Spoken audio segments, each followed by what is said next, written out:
Assalamualaikum warahmatullahi wabarakatuh. Selamat pagi anak-anak. Bagaimana kabarnya hari ini? Semoga semuanya selalu sehat ya. Hari ini kita akan belajar tema 3, subtema 2, muatan pelajaran IPA. Pokok bahasan pemanfaatan hewan sebagai sumber daya alam.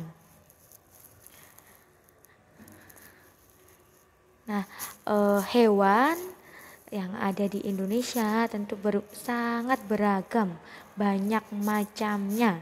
Nah, hewan ini bisa dimanfaatkan sebagai sumber daya alam. Yang pertama kita pelajari daur hidup dari kupu-kupu. Nah, kupu-kupu ini termasuk dalam kelompok serangga. Kupu-kupu biasanya memiliki warna yang indah.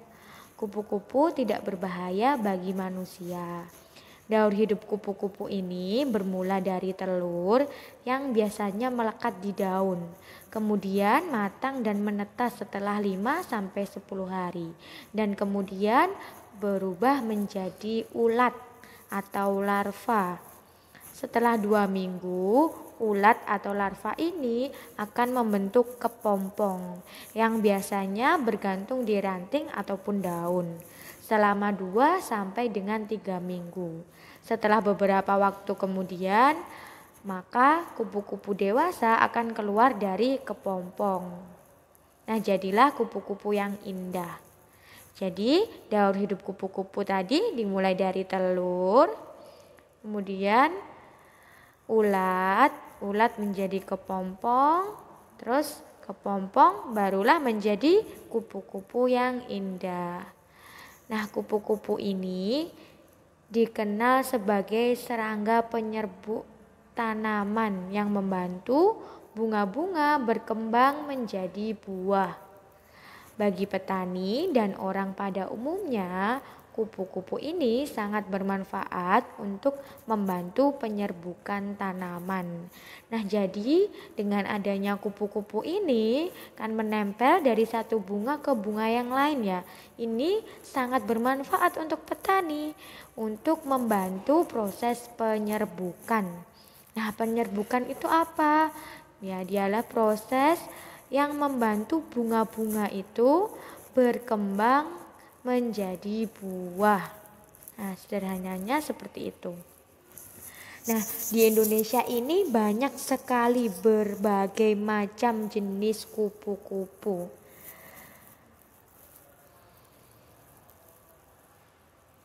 Berikutnya, karena kupu-kupu ini sangat bermanfaat ya bagi petani, maka kita harus melestarikan. Nah, jika di suatu tempat itu masih terdapat banyak kupu-kupu, berarti di tempat itu masih seimbang, keseimbangan alamnya masih terjaga. Nah, bagaimana cara melestarikan kupu-kupu? Yang bisa kita lakukan satu, dengan tidak menangkap kupu-kupu secara sembarangan. 2. Tidak mengganggu daur hidup kupu-kupu. Misalnya ketika kita sedang bermain, kita menemukan kepompong. Jangan sampai kepompongnya diambil dibuat mainan. Nah, kalau seperti itu berarti kita sudah mengganggu daur hidup kupu-kupu. Nantinya tidak bisa berkembang menjadi kupu-kupu yang indah kalau kita ambil. Selanjutnya, kita tidak boleh merusak kupu-kupu. Terakhir, kita dapat membuat penangkaran kupu-kupu. Nah, jadi kita bisa membuat menangkarkan kupu-kupu ini ya, biar berkembang biak jadi banyak.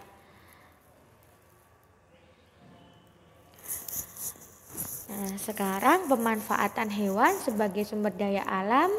Nah, ternyata hewan ini sangat sekali bermanfaat ya untuk kehidupan manusia. Biasanya hewan ini dimanfaatkan sebagai bahan makan. Ada hewan yang bisa dimanfaatkan sebagai bahan obat-obatan, dan ada juga hewan yang dimanfaatkan tenaganya oleh manusia.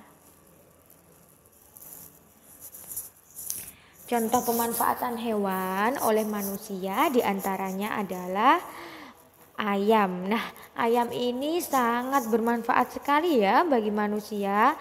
Dia bisa diambil telurnya, dagingnya. Nah, ini sebagai sumber pangan, sumber makanan manusia. Karena sangat banyak mengandung vitamin maupun nutrisi ya, lebih tepatnya banyak mengandung nutrisi yang dibutuhkan oleh tubuh manusia. Kemudian ada kerbau. Kerbau dan sapi dimanfaatkan untuk diambil dagingnya. Dan ternyata tenaga dari kerbau ini juga dimanfaatkan untuk membajak sawah. Nah, jadi Pak Tani ini memanfaatkan tenaga kerbau untuk membajak sawahnya. Kemudian ketiga ada ikan koi, kucing, dan kelinci. Nah, hewan ini biasanya dimanfaatkan sebagai hewan peliharaan. Keempat, hewan ternyata juga sangat berperan ya dalam menjaga keseimbangan alam. Misalnya di sawah ya, ini ada ular memakan tikus. Sehingga jumlah tikus di sawah tidak berlebihan karena dimakan sama ular. Oleh karena itu, ini sangat menguntungkan bagi Pak Tani. Jadi tanaman padi tidak habis dimakan oleh tikus, sehingga petani dapat memanen padi. Nah, di sini sangat bermanfaat ya untuk Pak Tani dengan adanya ular ini. Nah, ular di sawah itu berfungsi menjaga keseimbangan alam, yaitu keseimbangan jumlah tikus dan tanaman padi. Nah, apa kira-kira akibatnya jika keseimbangan alam tidak terjaga? Iya, akibatnya contohnya ya masih di persawahan. Misal ular sawah ini musnah atau hilang dari sawah, tikus ini bisa menjadi hama bagi padi Pak Tani. Karena tikus ini tidak ada yang memangsa, jadi tikusnya banyak, ini bisa menghabiskan padi. Dan mengakibatkan jumlah tikus tambah banyak ya. Akibatnya apa? Merugikan Pak Tani. Tanaman padi akan habis dimakan oleh tikus. Nah, jika seperti ini yang terjadi, berarti keseimbangan alamnya tidak terjaga. Nah, bagaimana cara menjaga keseimbangan alam? Yang pertama yaitu dengan tidak memanfaatkan hewan secara berlebihan. Hal ini akan mengakibatkan hewan tersebut menjadi langka atau punah. Kedua, kita harus menjaga habitat. Habitat itu apa? Tempat hidup hewan. Nah, itu harus kita jaga. 3, tidak membeli barang yang berasal dari bagian tubuh hewan langka. Nah, itu yang bisa kita lakukan. Sekarang kita belajar bagian-bagian dan fungsi tubuh hewan. Nah, ini ada ikan. Nah, sisik pada ikan berfungsi sebagai pelindung tubuh. Sedangkan badan yang ramping ini akan memudahkan ikan bergerak ketika berada di dalam air. Terus ada bagian yang namanya ekor. Nah, ekor ini berfungsi untuk membantu pergerakan ketika di air. Kemudian ada mata. Nah, mata fungsinya untuk melihat lingkungan sekitar. Kemudian di ikan itu mempunyai insang. Nah, ikan ini bernafas dengan insang sehingga insang berfungsi untuk bernafas ikan. Kemudian ikan juga punya yang namanya sirip. Sirip ini berfungsi untuk berenang. Nah, itu ya bagian-bagian tubuh hewan dan fungsinya. Sekarang kita coba perhatikan bagian-bagian dan fungsi tubuh dari kucing. Nah, kucing ini mempunyai telinga. Telinga untuk mendengar.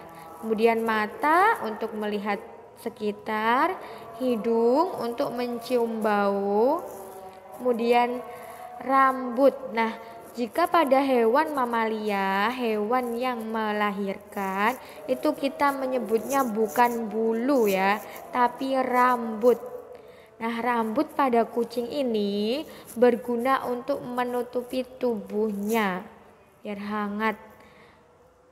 Kemudian dia punya misai.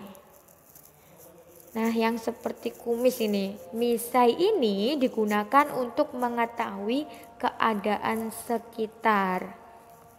Kemudian ada kaki. Kaki ini digunakan sebagai alat penggerak berpindah tempat. Terakhir ada bagian yang namanya ekor.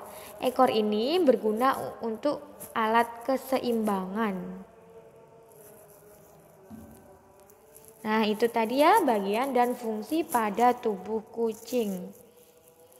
Nah, pembelajaran IPA hari ini cukup sampai di sini ya. Semoga bermanfaat untuk kita semua. Terima kasih. Wassalamualaikum warahmatullahi wabarakatuh.